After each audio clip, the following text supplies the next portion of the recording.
Steph Curry, dinismantle ang Dallas. 30 points, 7 assists at 5 rebounds. Bago tayo magpatuloy, kung bago kayo sa channel, huwag kalimutang mag-like at subscribe para sa mga bagong videos. Magpatuloy na tayo. Hindi ito isang ordinaryong laro para sa Golden State Warriors. Sa katunayan, niretiro na nila ang jersey number ni Andre Iguodala na isang tunay na alamat para sa Warriors. Kaya naman, sa pagkakaroon ng isang alamat sa lugar, kailangan mong magpakita ng isang maalamat na performance at iyon mismo ang nangyari. Nagpakita ang Warriors ng isang ganap na klinika. Tinumba ang Dallas Mavericks sa score na 126-102. At ito ay isa sa kanilang pinakamadominante na performance ngayong season. Hindi lang ito isang panalo, ito ay isang mensahe. At mas nakakaganda pa, ang team na ito ay unti-unting nagkakasundo. Si Steph Curry ay muling nagpakita ng kanyang galing, si Jimmy Butler ay mukhang perpektong karagdagan, si Draymond Green ang nagset ng defensive tone, at si Brandon Podziemski ay nagpapatunay na hindi lang siya isang role player, kundi maaari rin siyang maging isang star. Kaya't ating alamin kung sino ang naglaro ng maayos, bakit sila naglaro ng maayos, at kung paano ganap na dinismantle ng Warriors ang Dallas Mavericks. Magiging masaya ang video ngayon. At una sa lahat, kailangan nating pag-usapan si Steph Curry. Dahil sa puntong ito, ano pa ba ang masasabi natin tungkol sa lalaking ito? Patuloy siyang naglalaro sa MVP level at ipinamukha niya sa lahat kung bakit siya ang pinakamahusay sa isa na namang magaling na performance na may 30 points, 12 sa 20 shooting, 3 sa 8 sa 3-point line, 7 assists at 5 rebounds. At ang pinaka-Steph Curry na bagay sa larong ito, ginawa niya itong mukhang walang kahirap-hirap. Hindi kailangan ni Steph na pilitin ang anuman, naglaro siya sa loob ng sistema, hinayaan muna niyang maglaro ang kanyang mga kasama, at pagkatapos, boom! Third quarter takeover. Bakit siya napaka-dominant? Ating alamin. Ang unang dahilan ay ang perpektong shot selection. Hindi lang siya naghahagis ng mga wild shots, nakakakuha siya ng open shots sa pamamagitan ng screens, gumagalaw siya ng walang bola, at tumitira sa mga high percentage looks. Kahit hindi siya nakakapuntos, nagagawa niyang lumikha ng spacing sa pamamagitan ng pagtakbo at paghatak ng mga defenders. At kahit sa playmaking, elite si Steph. Meron siyang 7 assists, ngunit sa eye test, siya ang nagpapatakbo ng laro, nagse-set up ng mga kasama sa pamamagitan ng magagandang pasa, lalo na kay Podziemski at Butler. Ngunit ang paborito kong parte sa performance ni Curry ay ang klasikong third quarter takeover, at ito ang palaging ginagawa ni Steph Curry. Magpahinga sa first half, at pagdating ng third quarter, tapos na ang laro. At 16 points sa third quarter pa lang, at iyong malalim na 3-point shot kay PJ Washington, walang awa.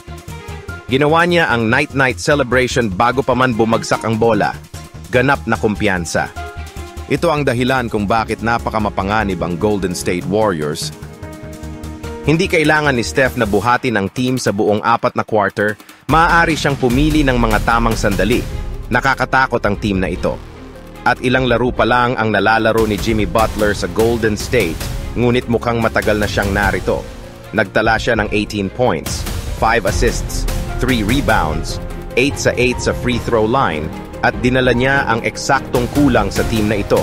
Isang two-way force na kayang umatake, pumunta sa free throw line, at maglaro ng elite na depensa. Kaya't pag-usapan natin kung bakit si Jimmy Butler ay isang perpektong fit. Ang unang dahilan ay ang kanyang kakayahang pumunta sa free throw line. Ang Warriors ay hindi madalas makakuha ng maraming fouls, ngunit si Butler, palagi siyang nasa free throw line. 8 sa 8 sa free throws sa larong ito, palagi siyang umaatake sa rim at naglalagay ng pressure sa depensa. Ito ay napakalaking bagay sa mga playoff games kung saan ang free throws ay nagiging dahilan ng pagkakaiba. Iyon ang dahilan kung bakit nakuha nila si Jimmy. Ang isa pang dahilan kung bakit si Butler ay napaka-dominant ay dahil sa kanyang mid-range shots. Gusto ng Warriors ang mga 3-point shots at layups, Ngunit si Butler, elite siya sa mid-range area. Marami siyang naitirang pull-up jumpers sa mga defenders na walang ideya kung ano ang gagawin sa kanya. Ginagawa nitong mas mahirap bantayan ang opensa. Hindi mo siya pwedeng iwanan. Isa siyang talagang matalinong player. At ang isa pang dahilan kung bakit siya napakagaling ay dahil sa kanyang defensive leadership. Lagi siyang nasa tamang lugar sa depensa. Palagi siyang sumasabay sa mga tira, pumapasok sa mga passing lanes, pisikal, at hindi nagfo-foul. Maraming tao ang hindi marunong maglaro ng depensa ng hindi nagfo-foul.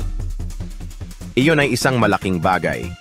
Dinadala rin niya ang gritty, winning mentality na kailangan ng Warriors. Iyon ang dahilan kung bakit sila nasa win streak na ito. At sa huli, si Jimmy Butler ay eksaktong kailangan ng Warriors at ang chemistry ay naroon na. At kung magpapatuloy ito, wala akong nakikitang gustong makipaglaban sa Warriors team na ito sa West. Ngunit kailangan nating pag-usapan si Brandon Podziemski dahil mukhang siya ay isang future all-star. Alam mo, maaaring mukhang mabaliw kapag sinabi ko iyon, ngunit kapag tiningnan mo ang kanyang final stat line na may 17 points, 13 rebounds, at 4 assists, iyon ay kahanga-hanga. Ngunit kapag tiningnan mo ang gameplay, siya ay puno ng hustle, enerhiya, sa buong laro. 21 taong gulang lang siya, ngunit naglalaro siya na parang isang veterano. Ngunit gusto mo bang malaman kung bakit siya napakahalaga sa Warriors squad? Ang unang dahilan ay dahil siya ay may elite na hustle at rebounding. 13 rebounds bilang isang 6'5 guard, iyon ay nakakabilib. Ibig sabihin, kailangan mong nasa tamang lugar. Kailangan mong marunong mag-box out. Gusto ng lalaking ito ang bola ng higit sa sino man sa court. At kung iisipin mo, hindi siya ang pinaka-athletic, ngunit palagi siyang nasa tamang lugar. Kapag marunong kang magbasa ng court at nasa tamang lugar sa tamang oras, makakakuha ka ng madaling puntos at madaling rebounds.